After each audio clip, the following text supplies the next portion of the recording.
साथियों, आज का दिन गांव में कुछ अलग ही था। दीदी के घर का माहौल एकदम चुपचाप और सामान्य था, लेकिन अचानक खबर मिली कि दीदी के विदेश शहर वाले जीजा जी घर आने वाले हैं। जीजा जी कई सालों से शहर में रहते थे और गांव में आने का मौका उन्हें बहुत कम ही मिलता था। उनके आने की खुशी तो सबको थी, लेकिन साथियों ही एक समस्या ने दीदी को गहरी सोच में डाल दिया। समस्या यह थी कि दीदी के घर में बेड ही नहीं था। गाँव में ज्यादातर लोग चारपाई पर सोने के आदी होते हैं, लेकिन जीजा जी की आदत शहर जैसी थी। वहाँ हर कमरे में बेड, गद्दा और तकिया रखा रहता था। उन्हें चारपाई या जमीन पर सोना बिल्कुल पसंद नहीं आता। दीदी सोच में पड़ गई, अब क्या किया जाए, कहीं जीजा जी को तकलीफ ना हो जाए। इतने सालों बाद आए हैं और अगर नींद ही पूरी ना हुई तो गांव के बारे में उनका क्या ख्याल बनेगा। दीदी का मन बार बार बेचैन हो रहा था। तभी अचानक उनके मन में एक विचार आया। उन्होंने सोचा, क्यों ना मैं अपने ही हाथों से कोई बेड बना दूं। घर में तो कई पुराने सामान रखे हुए हैं जिन्हें जोड़कर कुछ नया तैयार किया जा सकता है। और यही सोचकर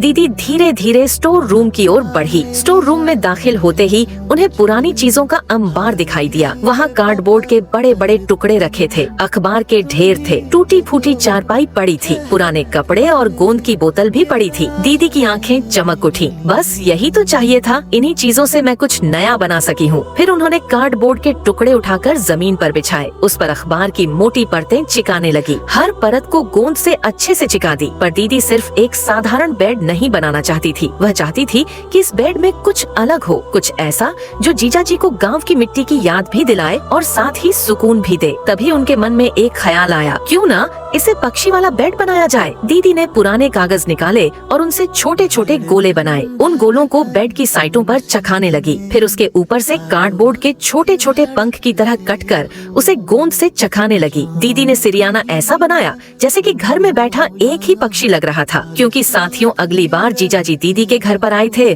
और बोल रहे थे कि तुम्हारे घर पर तो सोने के लिए बेड भी नहीं है। तभी साथियों, दीदी और माँ की पूरे गांव में बेइज्जती कर जाते हैं। तभी माँ फूट फूट कर रोने लगती है और दीदी को आकर सारी बात बता देती है। तभी साथियों, दीदी सोच लेती है, आज कुछ भी हो जाए, आज ऐसा बेड बनाऊंगी जिसे देखकर जीजा जी की आंखें फटी की फटी रह जाएंगी। तभी छोटी दीदी काम में इतनी व्यस्त थी कि पता ही नहीं चला कब सुबह से शाम हो गई। साथियों, दीदी पूरे 5 घंटे मेहनत करने के बाद अब दीदी का बैंड कंप्लीट होने वाला है। लेकिन उसे देखने से पहले बेटा तेरी माँ मर जाएगी। अगर तुमने इस वीडियो को लाइक करके चैनल को सब्सक्राइब नहीं किया तो, और हाँ, जाते जाते कमेंट में जय माता दी लिख देना, ये मेरा श्राप है। तो साथियों, लास्ट में दीदी ने कितना सुंदर पक्षी वाला बेड बना दिया।